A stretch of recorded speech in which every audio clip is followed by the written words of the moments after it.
reka tubasuhuze kandi tubahe ikaze, mwe mubasha kudukurikirana umunsi ku wundi.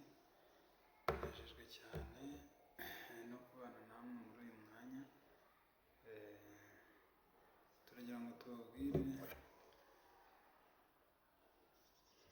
ikiganiro gitoya tugiye kugirana. Icyo kiganiro ni ikiganiro cyerekeranye n'ubuzima, ukuntu ushobora kuba wakivura ama infection. Rero ama infection ashobora gutera mu buryo bugiye bunyuranye. Hari uburyo umuntu ashobora gusanga yagize ama infection urinaire, kuriya umuntu ashobora kugira ibibazo mu bijyaniranye no kwihagarika. Hari n'uburyo umuntu agira ama infection akaba ari ama infection ashobora gutuma no mu bwiherero nko kwituma bishobora kugorana.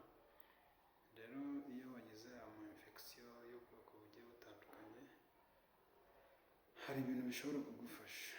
Ibintu byagufasha ni ugukoresha urunyanya 1/4 cya poivro, kandi ukaba wakoresha na 1/2 cya kokombure, hanyuma ugakoresha na tungurusumu agaheke kamwe, ugashyiraho amavuta ya elayo.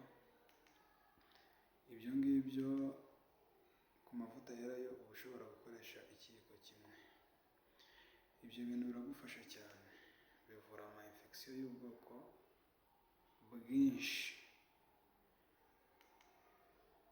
Ibyo rero ubikora nka salade, hanyuma ugashyiraho ka gikukuri gakeya, ugashyiraho n'akayiko gatoya k'ubuki. Biterwa n'uburyo umuntu akundamo ubuki. Hari ushobora gushyiraho ikiyiko nta kibazo cyose kirya kinini, cyangwa se ukaba wakoresha n'akayiko gatoya. Hari n'abakunda ubuki bwinshi, ushobora gukoresha ibyo biyiko bibiri.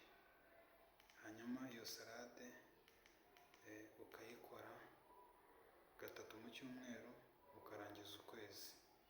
Ibibazo byose by'ama infection uba ufite birashira bigakira, ukagubwa neza.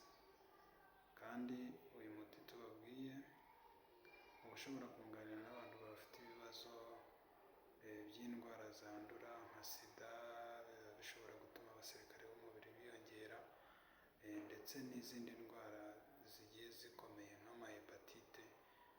Ibi bintu birunganira. Ni byiza ko